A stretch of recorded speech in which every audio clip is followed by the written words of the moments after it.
Hey peeps, I'm going to show you guys how I hooked up my reverse camera so that it stays on all the time and so that it's removable and you can take it off your truck or whatever and put it on the back of your RV. These are the tools I used: flashlight, snips, voltage meter, couple screwdrivers, drill bit. These are instructions. They're completely worthless. There's a diagram in here that's okay. Shows you how to hook up the monitor. You need a monitor source, power source, then you'll need to run a cable. For the video, the cable's the yellow, the red wire is the power.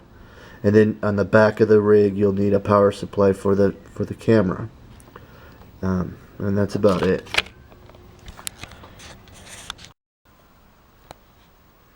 Okay, this is my truck. It's a 2009 F-150. The power supply for the camera, I decided to go with my a cigarette lighter thing because I never use it.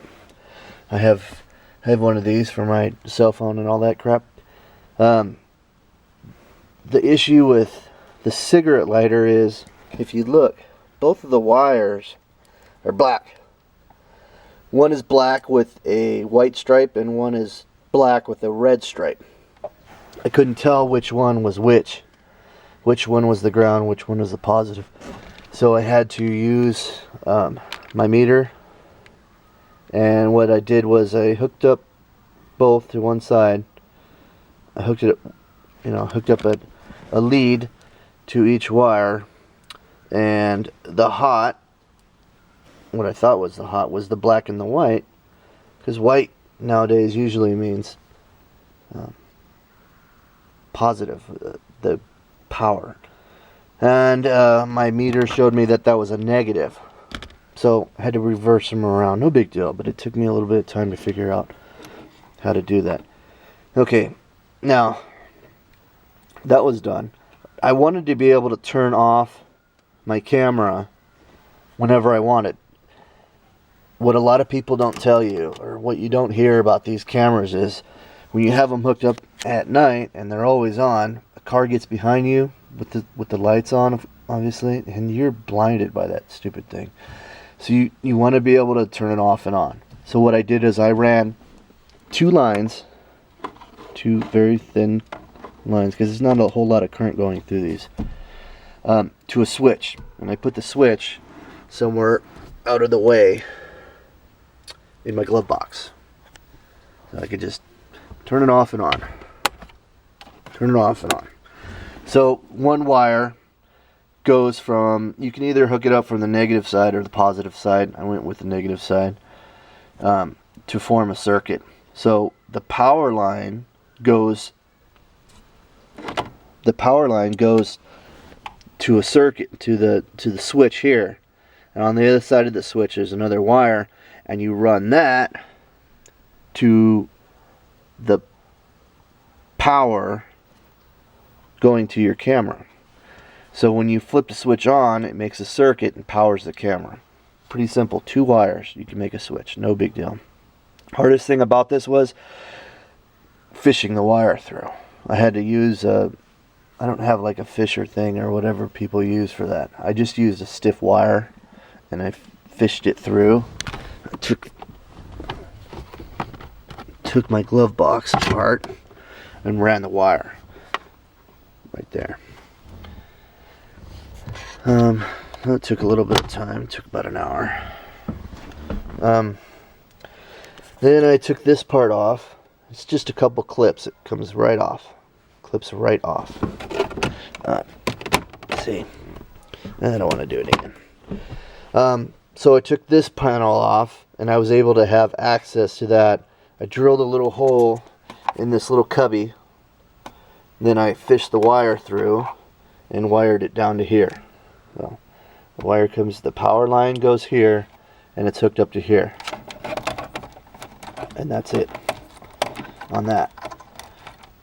So whenever the car is on, or actually there's power running to it all the time because it's a cigarette lighter. However, when the camera's not on, because you don't have the lights on in the car, the running lights on in the car, the monitor is off. So that's a pretty cool thing. So the way I have it running is, I have this on automatic, so whenever I turn on the car, power goes on to the camera. And I'll show you how I ran that. If I want the camera off during the daytime, I could just switch this to off, and then my running lights aren't on, and the camera's off. Or I could just turn it off with the switch. Okay, after I wired that all through, the power that is, I had to run the RCA cable through. So I just drilled a little hole in the back, very back there. Even if I sell the truck, which I'm probably never going to do, I could just take this little tape off and put the pad back in, and you'll never even know that there was a hole there. I'd probably just leave this cheap little camera on anyway. Okay, so I ran the RCA cable to that boot right there. That's where all the cables come in through. And that goes to the engine bay. Comes out through there. And I have it running down the wheel well. Alright, so I have it coming down the wheel well. The RCA cable is connected all the way down the wiring harness to the camera in the back. So the RCA cord is running to the camera. The camera is adjustable, pans all the way down so you can see your hitch.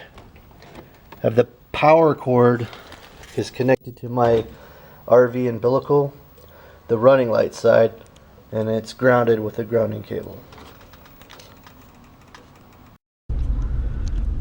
Alright, so I want to show you how it kind of looks. Turn it off, start it up, turn it on,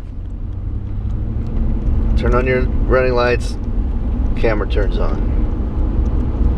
Oh, that's the view that you see.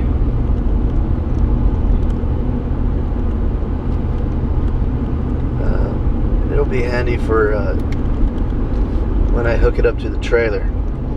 The only difference I'm going to do with the trailer is I bought a 30-foot piece of RCA cable and power line, and what I'm going to do is I'm going to run it under the trailer just like I did the truck to tie everything in place, and then hook it up to its license plate. I was also thinking, you know, this monitor has a feature on it that you can switch cameras, but then I think I would have to run the RCA cable separately, another line. I haven't figured it out yet. I'll figure it out though. And then I'll just buy another camera and put it on the back of the trailer. Taking this one off though, because it's an RCA cable and a DC quick disconnect, not a big deal. I unscrew it, I put it on the trailer and hook it up to that line through like the umbilical cord. So yeah, I just wanted to show you guys a cool way to turn a backup camera into a always running camera, and then show off my cool little neighborhood. Crazy little road, huh? Look at that little road.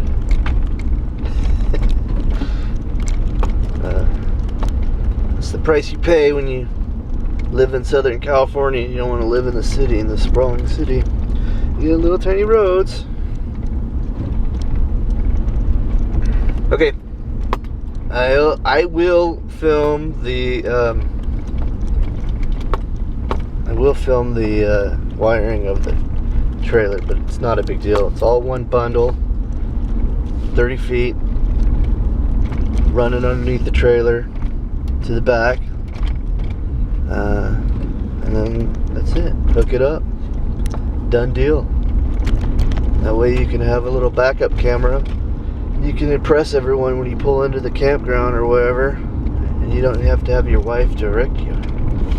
They don't hear you cussing and cursing and doing all that. Alright, see you later.